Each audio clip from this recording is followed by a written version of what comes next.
السلام علیکم ورحمۃ اللہ وبرکاتہ۔ الحمدللہ رب العالمین والصلاة والسلام علی سید الانبیاء والمرسلین نبینا محمد وعلی آلہ واصحابہ اجمعین، اما بعد۔ قال اللہ تعالی اعوذ باللہ من الشیطان الرجیم وَإِذَا مَسَّ الْإِنسَانَ ضُرٌّ دَعَا رَبَّهُ مُنِيبًا إِلَيْهِ ثم إذا خوله نعمة منه نسي ما كان يدعو إليه من قبل وجعل لله أندادا ليضل عن سبيله وقال أيضا وإذا غشيهم موج كالظلل دعوا الله مخلصين له الدين۔ معزز سامعین و ناظرین، بھائیوں اور دوستوں، اللہ رب العزت کا شکر اور اس کا احسان ہے اور اس کا یہ فضل و کرم ہے کہ اس نے ہمیں اپنے توحید کا گن گانے کی توفیق بخشی۔ میرے بھائیوں دوستوں، آج ہے محرم کی 25 تاریخ اور ستمبر کی 13 تاریخ سن 2020۔ 10واں درس کتاب کشف الشبہات کا دینے کا اور آپ کو ہم سب کا آپس میں مل کر سمجھنے سمجھانے کا موقع میسر ہوا ہے۔ اللہ مجھے حق کہنے کی اور ہم سب کو حق کے ماننے اور حق کے مطابق عمل کرنے کی اور پھر اس حق کو دوسروں تک پہنچانے کی توفیق عطا فرمائے۔ میرے بھائیوں اور دوستوں، پچھلے درس میں یعنی 9ویں درس میں آخری بات جو چل رہی تھی وہ یہ کہ آج کے اس دور کے مشرکین کا عقیدہ اور ان کا شرک مشرکین عرب سے بڑھ کر کے ہے۔ ان کا شرک ان کے شرک کے مقابلے میں 2 درجہ کمتر ہے۔ میرے بھائی دوستو، آپ جب پڑھیں گے تو آپ کو یہ بھی معلوم ہوگا کہ وہ ان سے زیادہ عقل مند بھی تھے، لیکن شرک ان کا کمتر تھا،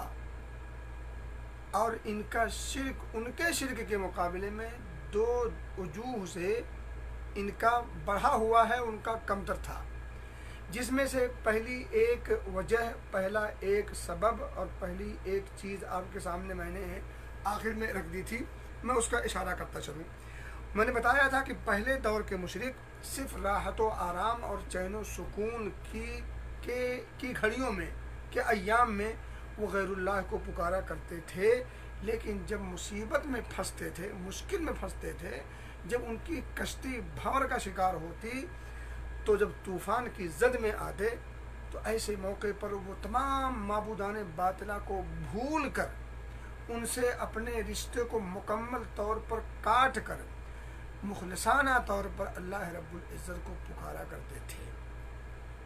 جبکہ آج کے مشرکین کا معاملہ یہ ہے کہ وہ کلمہ تو پڑھتے ہیں، صبح و شام لا الہ الا اللہ محمد الرسول اللہ کا ورد اور اقرار و اعتراف کرتے ہیں، ان میں سے کچھ لوگ نماز بھی پڑھتے ہیں اور دیگر اسلام کے جو ظاہری چیزیں ہیں ان تمام چیزوں کو بھی وہ بجا لاتے ہیں، لیکن خوشی کے حالت میں بھی، غمی کی حالت میں بھی،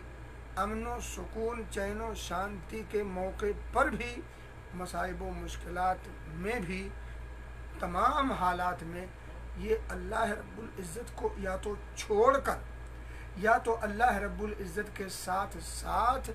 اپنے مزعومہ اولیاء صالحین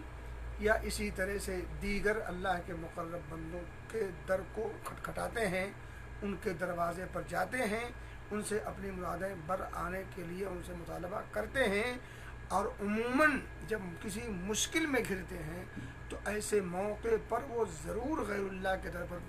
در پر حاضری دیتے ہیں، جبکہ وہ لوگ جب مشکل میں پھنستے تھے تو وہ سارے در کو بھول کر چھوڑ کر در الہی کی طرف مخلصانہ طور پر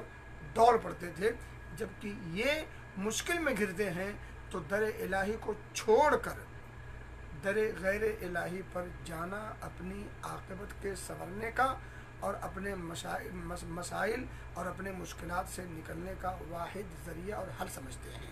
تو کیا یہ دلیل اس بات کی نہیں ہے کہ ان کا شرک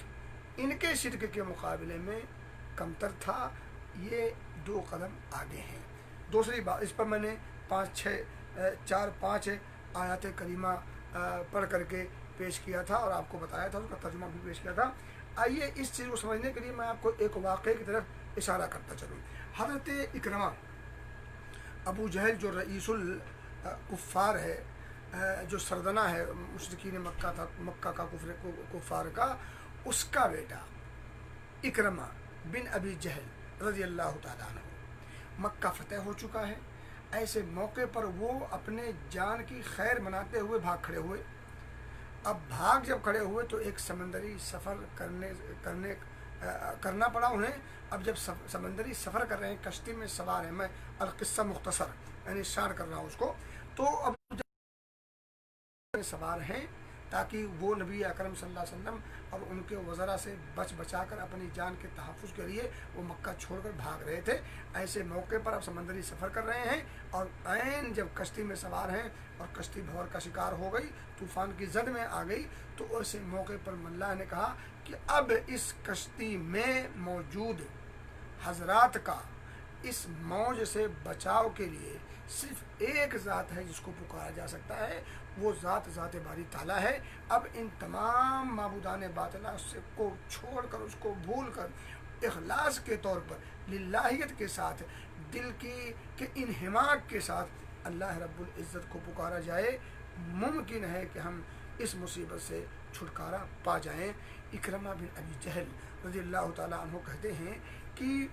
یار یہ تو وہی معبود ہے جس معبود کی طرف دعوت تو نبی مکرم صلی اللہ علیہ وسلم دیتے ہیں۔ اب اگر جب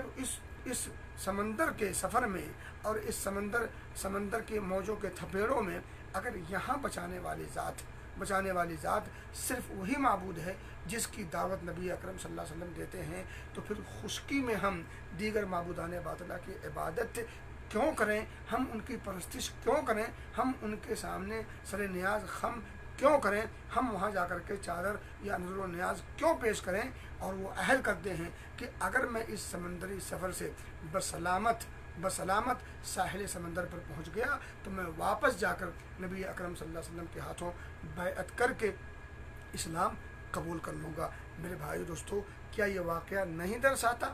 کہ مشرکین مکہ، مشرکین عرب جب کسی مصیبت میں، مشکل میں گرتے تھے تو وہ ایک اللہ کو تنہا پکارا کرتے تھے، اس کے ساتھ کسی کو بھی شریک اور ساجی نہیں ٹھہراتے تھے۔ بہرحال باتیں بہت ساری ہیں، اب میں آگے بڑھتا ہوں۔ دوسری جو وجہ ہے جس سے معلوم یہ ہوتا ہے کہ اس دور کے مشرکین کا شرک کمتر تھا اس دور کے مشرکین کے شرک سے۔ نمبر 2، دوسری وجہ یہ ہے کہ ہمارے زمانے کے جو مشرکین کے مقابلے میں پہلے زمانے کے مشرکین کے شرک کے کمتر ہونے کی دوسری وجہ یہ ہے کہ پہلے لوگ اللہ کے ساتھ انہی لوگوں کو پکارتے تھے جو اللہ کے مقرب بندے ہوتے تھے،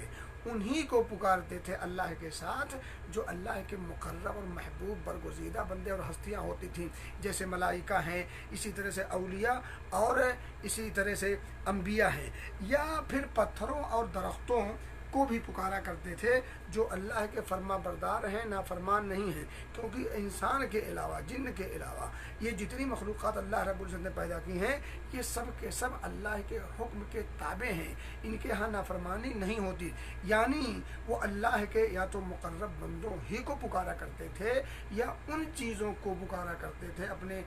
لیے بطور معبود پیش کرتے تھے جن کے یہاں اللہ کی نافرمانی کا چانس نہیں ہوتا تھا، جو اللہ کے فرما بردار ہوتے تھے۔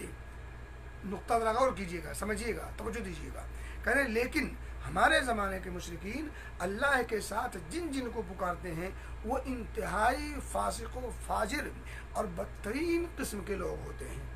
عموماً ایسا ہوتا ہے اور ایک دو نہیں ہزاروں داستان ہم اور آپ نے سنی ہوگی۔ اس وقت پورا یوٹیوب بھرا پڑا ہے اور سوشل میڈیا کے اندر ان تمام چیزوں کے دلائل آپ کو مل جائیں گے کہ آج پیر کے نام پر، مرشد کے نام پر اور اسی طرح سے اولیاء کے نام پر اور بزرگان دین کے نام پر